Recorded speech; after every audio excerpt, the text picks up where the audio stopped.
Today on RJ's Homestyle, I'm going to share with you some impressionistic floral artwork. Stay tuned.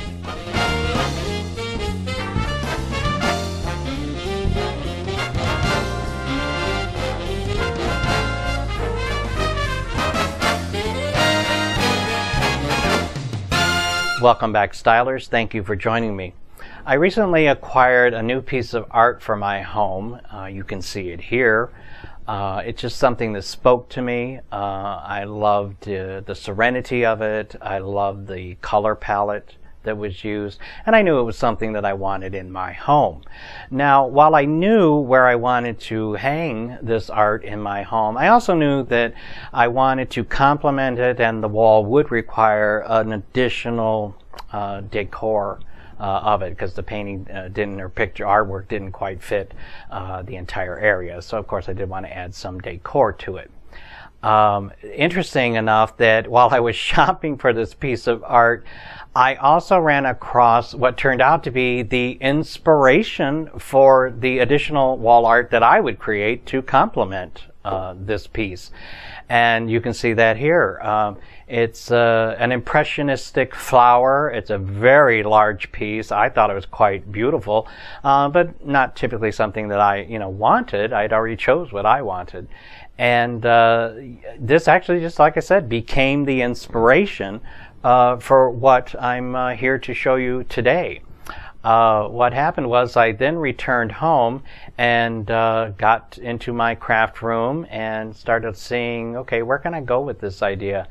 And I decided upon 3 of these 8-inch shadow boxes that I had, and I knew that I wanted to pull one of the hues of blue from the artwork into this craft, and I also wanted to pull in another color that was being used in my home into this craft as well. So that led me to choose as my background this gold foil cardstock, because gold is currently a color that I'm using, so that worked. And then that led me to choosing a glittered cardstock in a blue hue that matched the art that I had purchased. And while I wanted to do this type of impressionistic floral design, my design ended up requiring 72 individual petals, and I was not about to cut those by hand. So the job of cutting the 72 petals was handed over to my trusty Cricut maker.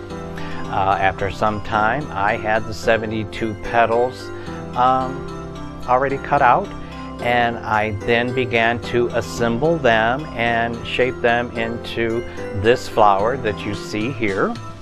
I then attached that to a piece of the gold foil cardstock, which was cut to an 8 by 8 inch square, and then I simply placed those inside the 8-inch shadow boxes, and that brought me to this. And I have exactly 3 of these to perfectly match and coordinate with the art that I bought, as well as carrying on the color of gold that I have elsewhere in the room.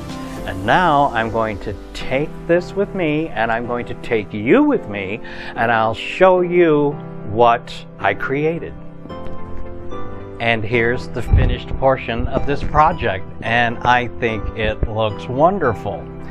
It complements the artwork beautifully, I think, pulling in the hue of blue, and as I said, the gold foil is pulling in some gold that is elsewhere in the room, and I really like this. And why I call this a portion of the project is because that on this side, as you see here, somewhat blank, but that is going to have an addition placed there as well.